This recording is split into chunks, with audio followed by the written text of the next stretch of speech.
It's time to start learning how to do assemblies in Autodesk Inventor. So the first thing we need to do is open up our Autodesk file folder on our desktop. And we need to create a new folder. And let's call that folder Basic Assembly. And then we need to take our individual part files that we want to assemble and place them in this folder. You should have been given access to these files either in the form of a zip folder or the individual part files.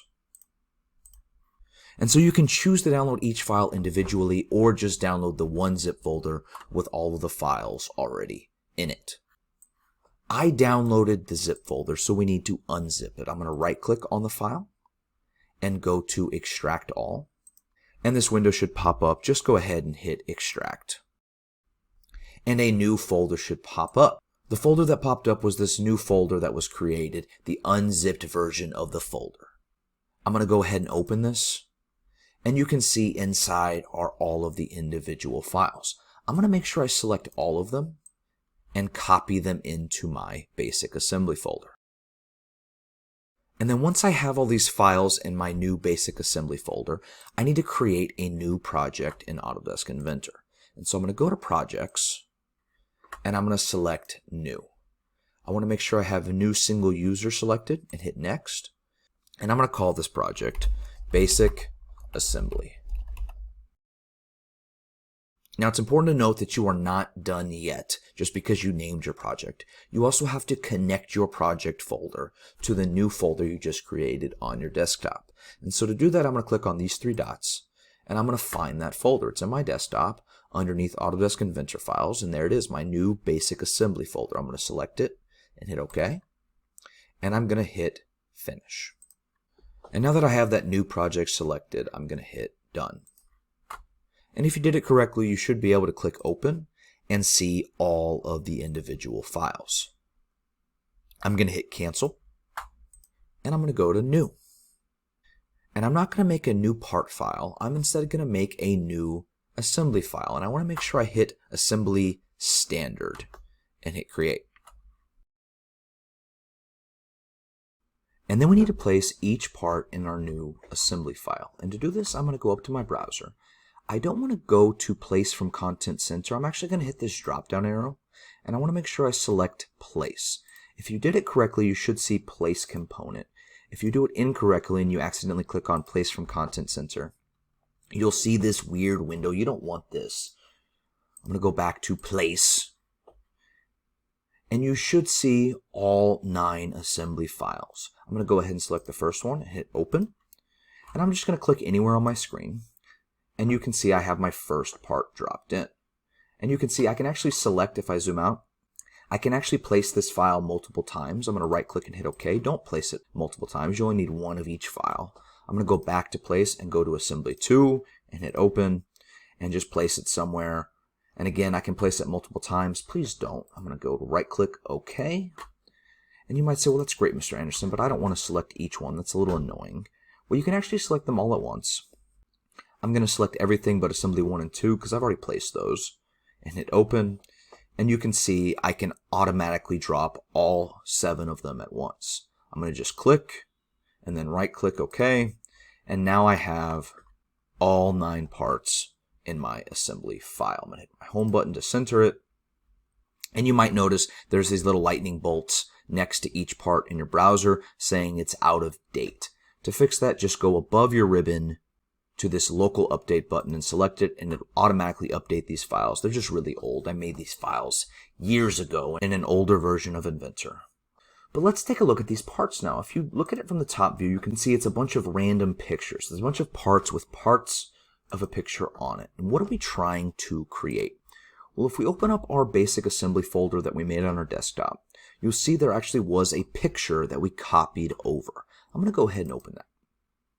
And if we look, it looks like it's our Avatar: The Last Airbender characters with a sort of Star Wars theme. And so this is the picture that we are going to create in this assembly file. And so essentially it's a puzzle that we have to assemble together. And so to get started, the first thing we need to do is ground our first part. And it doesn't matter which one you ground. So I'm just going to ground the first one. I'm going to find it in my browser. I'm going to right click and go to Ground It. And what that does is it tells that part it can't move around. These other parts can still be freely moving in all 6 degrees of freedom. I'm going to go ahead and hit undo. And you could have just clicked on the part itself and right-clicked and went to grounded. That would have done the same thing. But to know that it's grounded, you should see in your browser a little thumbtack on the part file itself. And so now that we have our first part grounded, we can go ahead and start assembling the other 8 parts to our grounded file. And so to do that, we're going to go to Constrain. And I want you to ignore these other tabs. We're going to stay in our Assembly tab, and we're actually going to stick with just this first feature in our Assembly tab, the Mate feature. We're going to ignore Angle and Tangent and the rest of these. Just stay in this button right here. And in here we have 2 options. We have Mate and we have Flush. And what Mate does is it tells 2 selected faces to sort of kiss together, to sort of be mated together, versus making them flush tells them to line up. And so to see an example of this, I'm going to keep my Mate selected, and I'm going to select just 2 faces. And you can see what happened was it took those 2 parts, and it told them to kiss together here. I'm going to hit cancel and go back to Constrain, and let's select Flush instead and see what that does. If I select Flush and select these same 2 faces, well, what did that do? Well, it told these 2 faces to line up horizontally.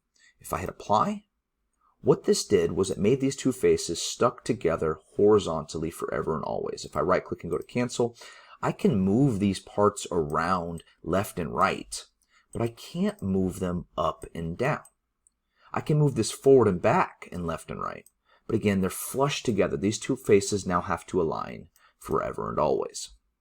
And this is actually what I want to do with all of my parts. I want to make all the top faces flush. And so I'm going to go back to Constrain, and I'm going to click my Flush button, and I'm going to select each face and tell it to be flush to my grounded face. Hit Apply, and just go through and patiently select each top face and hit Apply until they are all flush.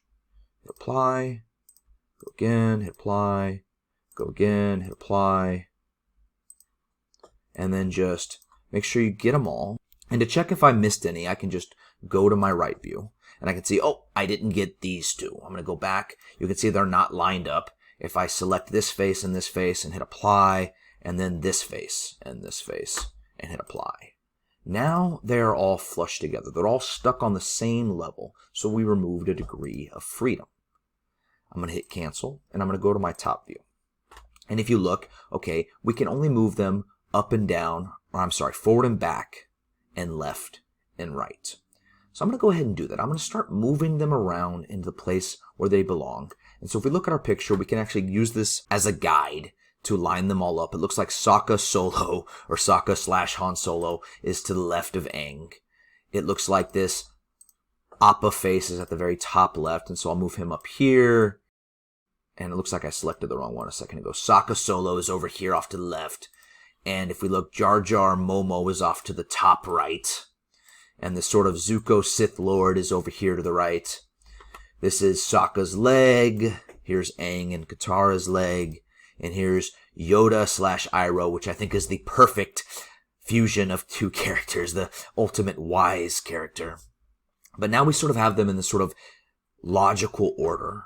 And so we can finish assembling it. I'm going to hit my home button. And so we can still free move all of these parts except for this one grounded piece right here. This is assembly file 1. And we can't move it because it is grounded. And so how do we stick all these other parts to it so they're stuck together? Well, I'm going to go back to Constrain. And this time I'm going to hit Mate instead of Flush. Remember, Mate makes 2 faces sort of kiss together. And I want this face right here on Appa to kiss this other face right here with Appa together. And I hit Apply. And what does that do? Well, now these 2 faces are stuck together like this. Now notice Appa's face can still slide forward and back, but it can't go up and down or left and right. This piece can't move at all because it's grounded, but this one only has 1 degree of freedom left. And so how do we lock it in place? What I'm going to do is I'm going to go to the back of my face and look at it from this angle. And I'm going to go back to Constrain, and I'm going to select not Mate, but Flush. And I'm going to tell these 2 back faces to be flushed together and hit Apply. And so now I've removed all degrees of freedom from this part. It can't move because it's stuck in every direction with this grounded piece. And so what's next? Well, next I can go ahead and go to Constraint and select Mate again. And I'm going to tell this Jar Jar Momo character to be mated together from face to face. And hit Apply. And you'll notice that, well, it can still move in this direction. So I have to make it flush as well. So I'll go to Constrain and Flush. And you're going to have to play around with it to see if you want to flush or mate in each direction. And so I want to mate this Zuko character to the bottom of this Jar Jar Momo character, for example. So I don't want them to be flush. You'll see what happens if I select flush. But if I change it to a mate, well, then it's together in the way that I want it. I hit Apply, and I'm going to go ahead and leave this window so I can play around with it a little bit more. You can see I still need to finish constraining this part and all of the others. And from here, I want you to go ahead and see if you can figure out how to constrain the rest of this puzzle by yourself. And you'll know it's done when all the parts are together with no gaps. And if you click on any of the parts and try to move them around, they'll be stuck in place. And have fun with it.